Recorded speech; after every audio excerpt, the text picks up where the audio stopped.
Bonjour, dans cette vidéo, je vais vous expliquer comment calculer la limite en un point. Passons maintenant à l'énoncé. Donc, comment calculer la limite en un point? Donc, vous avez trois cas. Donc, le premier cas, c'est là où le calcul ne pose aucun problème. Donc, dans ce cas, il faut juste remplacer pour trouver la limite. Donc, on remplace x par a. Alors, prenons un exemple. Alors, on cherche à calculer la limite lorsque x tend vers 2 de x racine de x plus 2 moins 1 divisé par x plus 2. Alors, ici, on remplace directement x par 2. Donc, le calcul ne pose aucun problème. La limite, c'est 3 sur 4. Maintenant, on va passer au deuxième cas. Alors, lorsqu'on trouve un nombre non nul divisé par 0, donc le résultat, c'est infini. Le résultat, c'est l'infini. Et pour savoir est-ce qu'il s'agit de plus l'infini ou moins l'infini, il faut étudier l'expression, le signe de l'expression de dénominateur de f de x. Alors, pour déterminer est-ce qu'il s'agit de plus ou moins l'infini. Alors maintenant, on va passer à un exemple. Alors,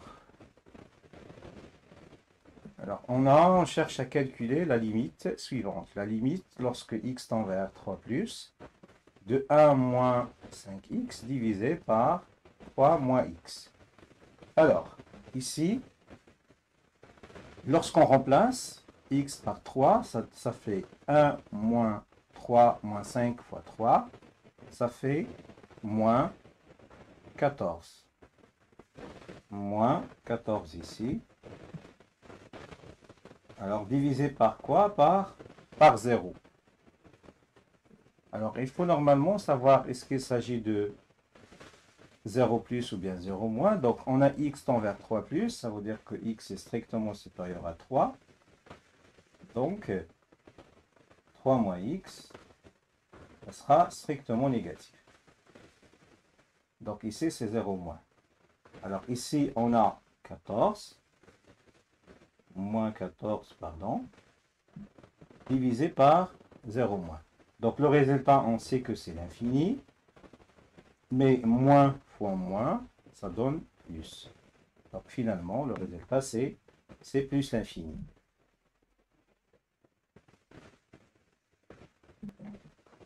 Alors maintenant, on va passer au troisième cas. Alors dans ce cas, si on trouve 0 divisé par 0, alors il faut factoriser dans l'expression de f de x par x moins a en haut et en bas, et puis simplifier. Et bien sûr, on revient soit au cas 1, soit au cas numéro 2. Alors, prenons un exemple.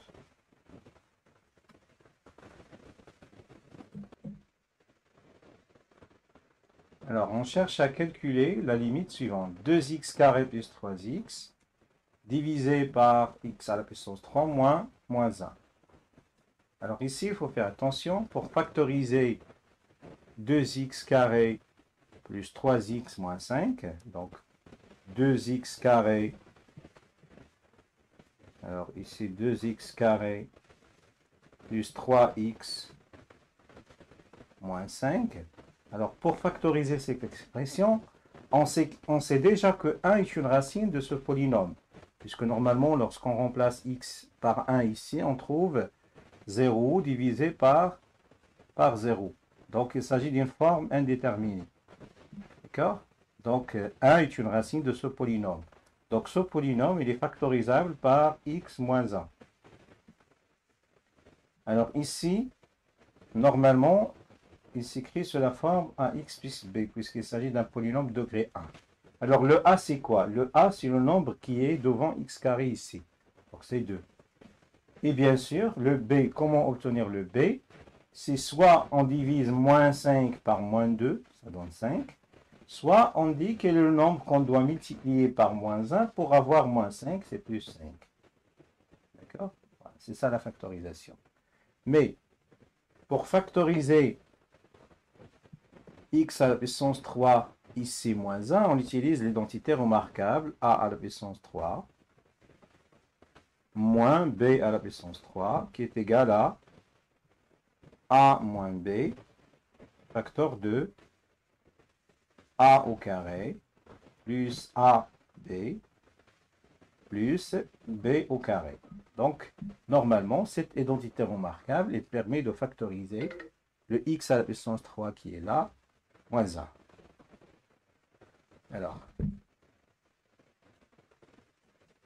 Alors, on a la factorisation de ce polynôme, puis, normalement, x moins 1 facteur de x carré plus x plus 1 en appliquant l'identité remarquable. Donc, en simplifiant par, ici par x moins 1, et ici par x moins 1, il reste 2x plus 5 divisé par x carré plus x plus 1. Et bien sûr, ici, normalement, on remplace, le calcul ne pose aucun problème. Donc, on remplace ici par x par 1, donc le calcul ne pose aucun problème. On revient au cas numéro 1. Donc, la limite, c'est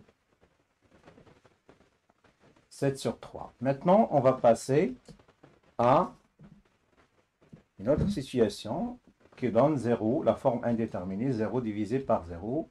C'est là où la fonction contient la racine carrée. Donc maintenant, dans ce cas, il faut multiplier par l'expression conjuguée. Alors faites attention, donc il faut premièrement remplacer ici x par 4, mais lorsqu'on remplace, on trouve 0 divisé par 0. Donc il s'agit d'une forme indéterminée. Donc il faut normalement mettre en évidence x moins 4 en haut et en bas, puis simplifier. Alors, pour normalement mettre en évidence x moins 4 ici, il suffit normalement de multiplier par l'expression conjuguée pour pouvoir appliquer l'identité remarquable a au carré moins b au carré égale a moins b facteur de a plus b. D'accord? Alors, maintenant, on continue. Alors, on a multiplié par l'expression conjuguée en haut et en bas. Alors, ça, c'est a moins b facteur de a plus b. Ça donne a au carré moins b au carré. Alors, ici, vous avez x plus 5, le tout au carré avec la racine. Donc, il va disparaître. Il reste x plus 5 moins 9. Donc, ici, on va trouver x moins 4. Alors, en haut, x moins 4, et en bas, on a déjà x moins 4. On simplifie, il reste ici 1 divisé par ce qui est là. Donc, finalement, et bien sûr, on remplace, le calcul ne pose aucun problème, on trouve 1 sur 6. Voilà, c'est la fin de cette vidéo. Merci pour votre attention et au revoir.